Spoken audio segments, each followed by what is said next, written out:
বাচ্চা নষ্ট করার মেডিসিন আছে আপনার কাছে? ডাক্তার দাঁড়িয়ে গিয়ে বলল, আপনি এসব কি বলছেন? মানুষ আল্লাহর কাছে চেয়েও বাচ্চা পাচ্ছে না, আর আপনি পেয়েও নষ্ট করতে চাচ্ছেন? নাদিয়া বলল, আপনি এত কথা বলছেন কেন? আমি আপনাকে 2 লক্ষ টাকা দেব, আপনি আমার কাছ থেকে আর কোনো কথা জিজ্ঞেস করবেন না। ডাক্তার বলল, আমি পাপের কাজ করতে পারবো না। ডাক্তার হয়ে এসেছি পড়াশোনা করে, ঘুষ দিয়ে ডাক্তার হইনি। আপনি আমাকে ঘুষ দিতে চাচ্ছেন কেন? নাদিয়া বলল, প্লিজ আপনি বোঝার চেষ্টা করুন, আমার মান সম্মান না হলে থাকবে না। ঠিক আছে, আমি আপনাকে আরো 1 লক্ষ টাকা বেশি দেব, তবুও বাচ্চাটা নষ্ট করার ব্যবস্থা করুন। ডাক্তার বলল, আপনি এক্ষুনি আমার অফিস থেকে বের হয়ে যান। আমি বললাম না পাপের কাজ করি না? নাদিয়া হাত জোর করে বলল, প্লিজ আপনি আমাকে হেল্প না করে বের করে দেবেন না।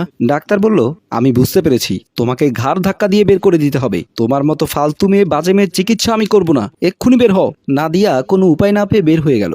যত সব মেয়ে কোথাকার, আসে কোত্থেকে? তানভীর এসে বলল, স্যার ওই মেয়েটা কি জন্য এসেছিল?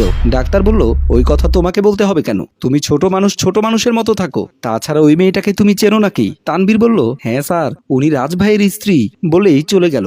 ডাক্তার বলল, তাহলে রাজের বউ? ঠিক আছে।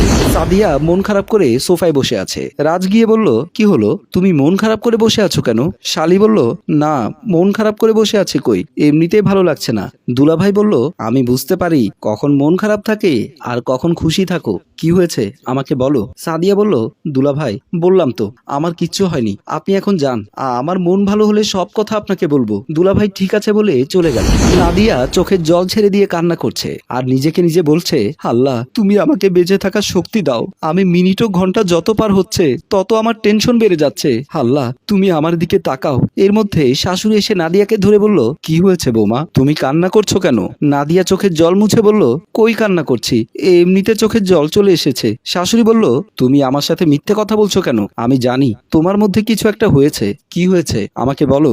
এর মধ্যে রাজ এসে বলল, কি হয়েছে, নাদিয়ার চোখে জল কেন? তুমি কোনো বকাঝকা করেছো নাকি? নাদিয়া বলল, আমার কিচ্ছু হয়নি, তোমরা এখন যাও, একটু পর ভালো হয়ে যাব। শাশুড়ি রাজকে বলল, বৌমা হঠাৎ চোখে জল ছেড়ে দিয়ে কান্না করছে, আমি এসে অনেক জিজ্ঞেস করলাম, কিছুই তো বলছে না। রাজ মাকে বলল, মা তুমি যাও, আমি জিজ্ঞেস করছি।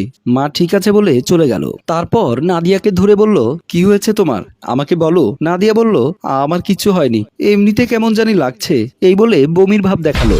রাজ বলল, তোমার কি বমি আসছে? নাদিয়া